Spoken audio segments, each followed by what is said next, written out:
रोहन गुप्ता जी, जब कैम्ब्रिज में जाकर राहुल गांधी ये बोलेंगे कि कैम्ब्रिज में तो हम भाषण दे सकते हैं लेकिन इंडिया की किसी यूनिवर्सिटी में नहीं दे सकते, कौन सी यूनिवर्सिटी में भाषण देने गए थे राहुल गांधी जिससे उनको मना कर दिया गया? आप बताइए रोहन गुप्ता जी। जो हिंदुस्तान में कहा ऐसी कन्याकुमारी से कश्मीर तक की वो यात्रा करते हैं, तमाम मीडिया चैनल उनके साथ जुड़ते हैं, जहां उनकी बात होती है प्रेस कॉन्फ्रेंस होता है, सब लाइव दिखाया जाता है, सोशल मीडिया पर शेयर किया जाता है, फिर इस तरह की बातें वो जाकर बोलेंगे कैम्ब्रिज में कि इंडिया में किसी यूनिवर्सिटी में हम बोल नहीं सकते हैं। तो मैं जवाब दे दूं, मैं आपका सवाल खत्म हो गया तो मैं भी जवाब दे दूं। चित्रा जी, जो एटमॉस्फेयर देश में खड़ा किया गया है कि जो भी आदमी, जैसे राहुल गांधी जी जब भी बोलते हैं, देश में बोले या देश के बाहर बोले, पहले जब भारत जोड़ो यात्रा में उन्होंने अपने मुद्दे की तो उन्होंने झूठ फैलाना चालू किया कि ये है वो है, सब कुछ हकीकत आ गया। हम तो मुद्दों की बात करें, महंगाई की बात करें, बेरोजगारी की बात करें, जो नफरत की बात करें, ये मुद्दे अगर आप लोकतंत्र को देश के खतरे में डालते हैं, ये देश का अपमान नहीं है, सरकार की हम लोग जो विचारधारा है उसके ऊपर हम लोग सवाल उठा रहे हैं। जो भाजपा की नीति है, मुझे बताइए, मैं आपको 6 एग्जांपल दे रहा हूं। मैं नोटबंदी की बात कर रहा हूं, मैं जीएसटी की बात कर रहा हूं, मैं चीन के मुद्दे पे बात कर रहा हूं, 3 काले कानून पे बात कर रहा हूं, जो कोरोना का मिसमैनेजमेंट हुआ। क्या इन मुद्दों पे हकीकत बात करना देश का अपमान हो गया? आप विदाउट एनेस्थेसिया ऑपरेशन कर देते हैं। 3 काले कानून के मामले में संसद में हमने विरोध किया, हमारे सांसदों को बाहर निकाला गया, पूरी रात ठंड में बैठ के उन्होंने विरोध किया। 3 काले कानून लादे गए देश की जनता के ऊपर, 1000 से ज्यादा किसान मरे, मृत्यु हुई, उनकी हत्या हुई, फिर उनको लगा कि पंजाब में चुनाव आए तो काले कानून वापस ले लिए। क्या हम ये होने देंगे? ये विदाउट एनेस्थेसिया ऑपरेशन हर बार होने देंगे? नोटबंदी कर दिया, देश की जनता का जो मध्यम वर्ग का पैसा खत्म कर दिया, ये हम होने देंगे? सर, नोटबंदी के बाद कितने चुनाव हो गए, हर चुनाव में आप लोगों के बीच जाकर इस मुद्दे को उठाते हैं, उसके बाद भी चुनावों के बाद बीजेपी की जीत होती है, तो ये सोचना पड़ेगा ना कि जनता को विपक्ष की बातें समझ में क्यों नहीं आती हैं। जिस महंगाई और बेरोजगारी की आप बात कर रहे हैं, ये बिल्कुल जेन्युइन बात है, लेकिन यूपी जैसा बड़ा राज्य, उत्तराखंड, देश के दूसरे राज्यों को उठाकर, गुजरात को उठाकर देख लीजिए, हर जगह इस मुद्दे को तो आपने उठाया ही और आपको किसी ने रोका भी नहीं। हम लोगों ने भी खुद रिपोर्टिंग की है सर, लेकिन लोगों को ये बातें क्यों नहीं समझ में आ रही? ये सवाल बड़ा है ना रोहन जी। मेरा सवाल ये है, देश की कौन सी यूनिवर्सिटी में राहुल गांधी को भाषण देने से रोक दिया गया?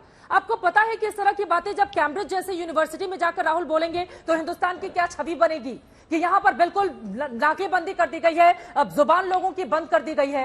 सर, रोज आकर कांग्रेस पार्टी के ही तमाम नेता यहाँ पर अपनी बातें कहते हैं, हर रोज चैनल पर बैठते हैं और बीजेपी के बराबर ही मौका दिया जाता है, लेकिन उसके बावजूद आप लोग कहेंगे हमें तो बोलने नहीं दिया जाता है। आप सवाल दोहरा रही है इमोशनली, तो मैं आपको इमोशनली जवाब दे दूं। आप बात करें कि यहाँ पे नहीं बोल सकते, तो रीजन है। यहाँ पे मुझे बताइए कि किस यूनिवर्सिटी की हिम्मत है कि राहुल गांधी जी को बुला दे और जहां पे राहुल गांधी सच बोले उसका लाइसेंस कैंसिल हो जाएगा? भाई साहब, किस मुद्दे की, किस मीडिया की हिम्मत है? बीबीसी ने मुद्दा हिम्मत उठाई तो उसके ऊपर रेड हो गई, एनडीटीवी ने किया था उसके ऊपर रेड हो गई।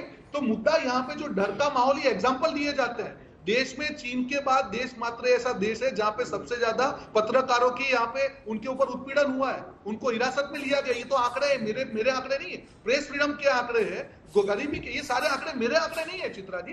और ये जो एक सरकार का मैसेज देने का काम है कि जो भी विरोध करे आज उसके ऊपर आप अटैक कर दो, अपने आप 10 लोग चुप हो जाएंगे। अभी कर्नाटक में इनके मंत्री के पुत्र के घर से 6 करोड़ 8 करोड़ पकड़े गए, कौन सी एजेंसी वहां पे गई आप बताइए मुझे? आज तक किसी को रास्ता नहीं मिला, किसी एजेंसी को, अभी भी रास्ता ढूंढ रही है। ये जब तक आपका दोहरा चाल चरित्र और चेहरा है कि आप लोकतंत्र में बिल्कुल, कर्नाटक वाले पर मैं प्रेम शुक्ला जी से जवाब ले लूंगी, लेकिन जल्दी से एक लाइन में रोहन गुप्ता जी। नहीं, एक लाइन में सर, मेरा ये सवाल है, राहुल गांधी विदेश में जाकर जब इस तरह की बातें कहते हैं, मकसद क्या था उनका? क्या वो विदेशों से हिंदुस्तान में लोकतांत्रिक ढांचे को ठीक करने की मदद लेना चाहते हैं? रोहन गुप्ता जी। बिल्कुल। देखिए चित्रा जी, जो भारत जोड़ो यात्रा ने, आपने अभी कहा कि हम चुनाव क्यों जीते, उसका मैं एक जवाब छोटा सा दे दूं, कहीं ना कहीं जवाब से उसको मैं जोड़ दूंगा। भारत जोड़ो यात्रा हमने 3 मुद्दों पे की, महंगाई की बात की, बेरोजगारी की बात की, और जो धार्मिक नफरत भाजपा फैला रही उस पर बात की। उसमें एक हिमाचल का आप शायद चुनाव भूल गई, जहां पे कांग्रेस पार्टी जीती, शायद आपको ध्यान नहीं रहा होगा।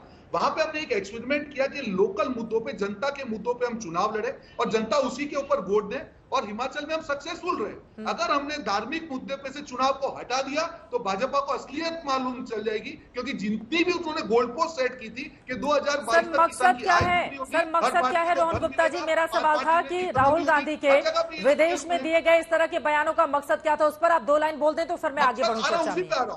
मकसद पे आ रहा हूं मैं। मकसद ये है कि जो भारत जोड़ो यात्रा से एक आवाज बुलंद हुई, ये पूरे विश्व में एक मैसेज जाना चाहिए कि हम लोकतंत्र देश का जो खतरे में है, कांग्रेस पार्टी चुप नहीं बैठेगी जब तक हमारे लोकतंत्र देश में मैसेज दे नहीं पा रहे आप लोग। आपको लग रहा है कि विदेश में मैसेज देना बहुत जरूरी है? पहले तो देश में इलेक्शन में आप सोचिए, भारत जोड़ो यात्रा के बाद कई राज्यों में, उस दरमियान भी कई राज्यों में चुनाव हुए, नॉर्थ ईस्ट में चुनाव हुए, फिर क्या हुआ Rohan Gupta ji?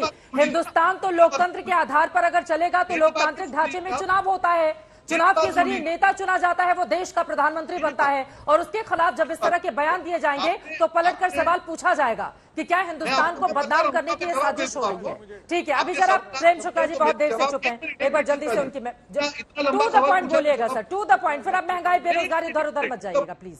To the point, मैं टू द पॉइंट जवाब दे रहा हूं। आपने मुझे एक सवाल पूछा कि मीडिया ऑडियंस में से किसी ने राहुल गांधी को सवाल पूछा। ऑडियंस में किसी ने राहुल गांधी जी को पूछा कि मेरे पिता आरएसएस में थे, आज उनको भी दुख हो रहा है कि देश का जो हाल है, हम भारतीय होने के नाते क्या करें? तो क्या वो भी देश विरोधी हो गए?